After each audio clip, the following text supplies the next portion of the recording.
communication across languages happens every day. But have you ever thought about how? That's where interpreting comes in. Hello, my name is Selvia and I'm going to explain. Interpreting allows people to understand each other in real time, no matter the language.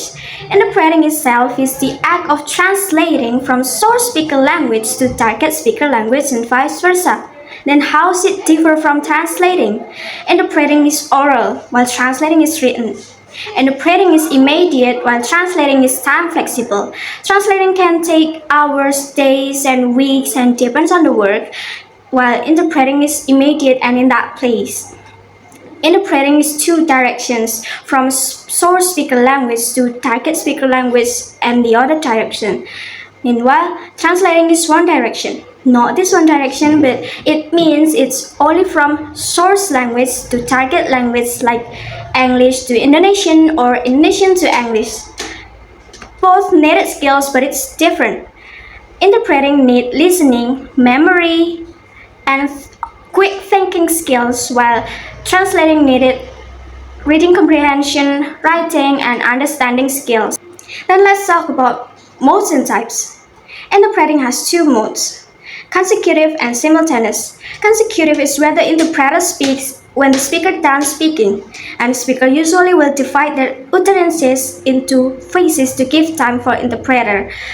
It won't work if the speaker said the whole paragraph. And then next one is interpreters visible or both speakers saw or recognize them. Sometimes the interpreter uses note-taking for tracking, memorizing, or for heavy issues like political and then for numbers, and it's more time consuming. The second one is simultaneous interpreting. It's where interpreter speaks at the same time speaker delivers speech. They do not speak directly to listeners, usually used for large meeting, and interpreter has their own seats called booth like telephone booth, but it has a window and it's special for them. And they use tools like headphones, mute button, and volume control.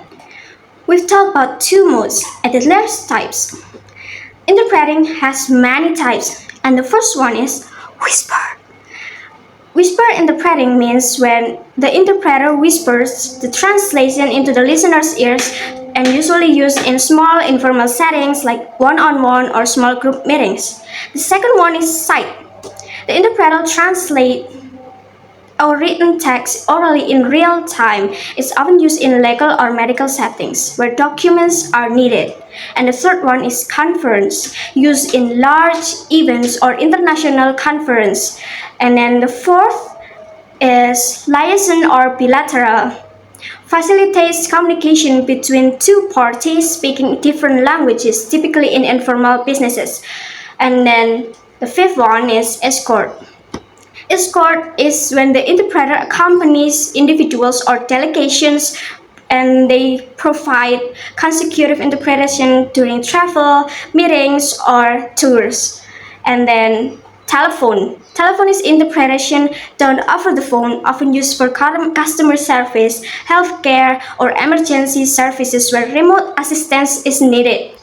And next is television. Television is where the interpreter works during live broadcasts such as news programs to provide simultaneous interpreting for international audiences.